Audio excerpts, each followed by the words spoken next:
O kaya dyan, yung mga ano naman dyan, yung mga gusto namang sumaya ngayong Pasko, o meron na kayong pupuntahan. O punta tayo dyan sa may palasyo. Tara sa palasyo. O meron silang ano dyan ha. Again, pumunta kayo dito. Yung mga taga Maynila, buwis nyo to ha. Buwis natin to. Kung ako nasa Maynila, pupunta ako dito eh. Bukas daw ang ano, ang Malacanang at meron daw pa ride sa publiko. Puntahan nyo to mga taga Maynila, Quezon City, Mandaluyong, Pasig, Taguig, lahat kayo puntahan nyo to. Sayang to kasi pera natin yung ginastos dito. Pakinggan yung balita. Hanap nyo ay libreng pasyalan pero aesthetic view, sama na sa listahan ang Christmas paandar ng palasyo. Live mula sa Malacanang, nasa frontline balitang yan, si Reynel Pawit. Reynel, ano ba ang may enjoy ng ating mga kapatid dyan sa palasyo? Jiggy, complete Christmas pasyalan nga ang forma ng Tara sa Palasyo event dito sa Malacanang. May mga rides, may mga food tripping area, may picture perfect spot at higit sa lahat, hindi mawawala ang diwa o tradisyon ng simbang gabi. Tila paaginaldo ng Malacanang sa publiko ang mga libreng rides at palaro. Anli subok ang 4 na rides gaya ng all-time favorite carousel, mini pirate ship, at space rocket. Buena, meron silang mga rides, libre, anli. Kung mga kababayan natin, medyo hindi nyo madala sa Star City, yung mga pamilya nyo, hindi nyo madala sa, sa Payanig sa Pasig. Okay, sa Boom na Boom, Enchanted Kingdom, hindi nyo madala. Punta kayo rito sa palasyo. Yung mga kaya lang pagka na yung ng Iglesia ni Cristo yung sa 13 pa kasi January, kung December sana gaganapin yun, pwede na dito ganapin libre, di ba? Pero hindi, totoo pumunta kayo rito para at least maranasan nyo man lang yung buwis na binabayad nyo, magamit nyo man lang ng libre. Nagigiliwan din ng mga chikiting ang isang Christmas train na umiikot sa palasyo. Take note, lahat ng yan libre basta kumuha lang ng color-coded ticket sa gate. Siyempre, hindi mawawala ang Instagrammable at giant Christmas tree. Kung pagod na sa kakapasyal, may 14 na food stall. Ang makikita nga dito sa Tara sa Palasyo event. Available rito ang mga Pinoy street food na talaga namang abot kaya sa bulsa. Jiggy, bukas nga para sa... ng tinapay, akala ko naman libre, abot kaya sa bulsa. Putang ina, nagnegosyo pa kayo? Hayop naman talaga. Namigay na kayo ng libreng ride. Sana naman nabigay na rin kayo ng pagkain. Ano ba naman yan? Minsan na lang kayo may gawing kabutihan. Puta, pagkakakitaan nyo pa. So ngayon, nag-iimbita sila sa palasyo para makaride ng libre, pero yung pagkain sa loob, may bayad. Anak ng tinawag. Hindi na sana kayo naglagay ng pagkain. Oo, para at least po siya yan. Ganun pa rin gagastos pa rin sila. Walang yan. Paano pag gutom na? Siyempre yung mga bata, gusto ko niyan, patay tayo dyan. So wala rin pupunta dyan. Bakit? Walang bayad yung ride, pero yung mga pagkain may bayad. Kukuha ka pa ng ticket, color-coded.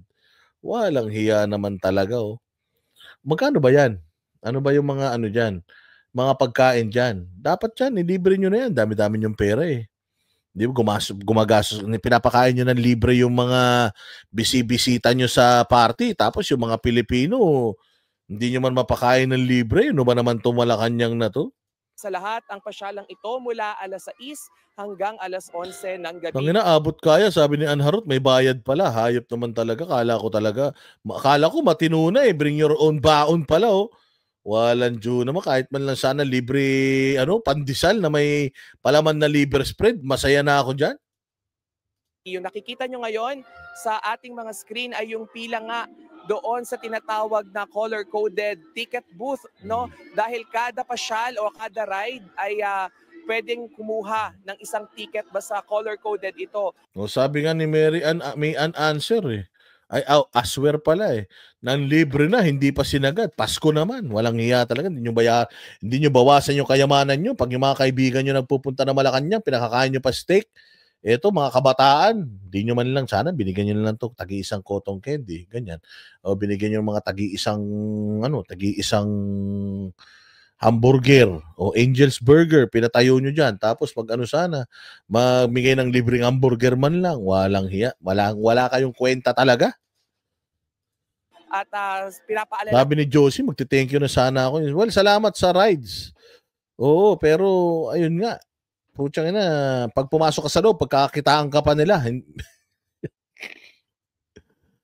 lahat ng mga kapatid nating bumibisita na isang ticket kada ride lang sana ang kuhanin at bigyan ng pagkakataon yung ilan sa ating mga kapatid na gusto ngang sumubok. At Jiggy, papakita ko ngayon yung ilan sa mga color-coded na ticket. No? Ito yung kailangan nilang kunin. At syempre, pagkatapos nito ay pwede naman silang pumila ulit doon sa ilang mga stall gaya na lamang nung claw machine at nung basketball court area. At Jiggy, buong gabi nga ay kakanta rin dito yung Office of the President Choral at haharanahin o isa-serenade ng mga pamaskong handog itong ating mga kapatid dito. Bukas ng alas 4 hanggang alas 5 ng umaga ay mangyayari rin yung huling simbang. Pero maganda pag pumunta kayo dito, mga kababayan ko, pag pumunta kayo rito, busog kayo ha.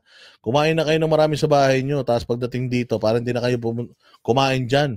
Baka ikayaman pa nila yan pagka bumili pa kayo dyan. Ano na lang, kain na kayo sa bahay, punta kayo dito, tapos ride kayo, pasyal kayo. Karapatan naman natin yan dahil sa Pilipino yan at saka pera ng Pilipinas yan. Okay lang, at least kahit pa paano, mapakinabangan nyo man lang yung buwis natin. Gabi, inaasahan na ngayong gabi ay aabot sa 3,000 ang mga bibisita dito sa Malacanang Grounds. Jiggy. Maraming salamat, Raynel Pao. Ayun, so congratulations sa administrasyon sa inyong napakagandang pamasko sa mga Pilipino. Diyos ko po, akala ko pa naman meron din ditong mga pagkain na libre pero until supply last, di ba? Until supplies last, parang ganon. Maganda sana yung ganyan. Ay naubos na, o di at least libre. Kesa yung putya yan. Meron din silang mabibiling pagkain dito sa murang halaga. Walang hiya, pinagkakitaan nyo pa yung nagpunta dyan. Nagpunta kayo mga tao dyan para sa libreng rides, tapos pagagastosin nyo pa sa pagkain. Wala talaga kayong mga silbi.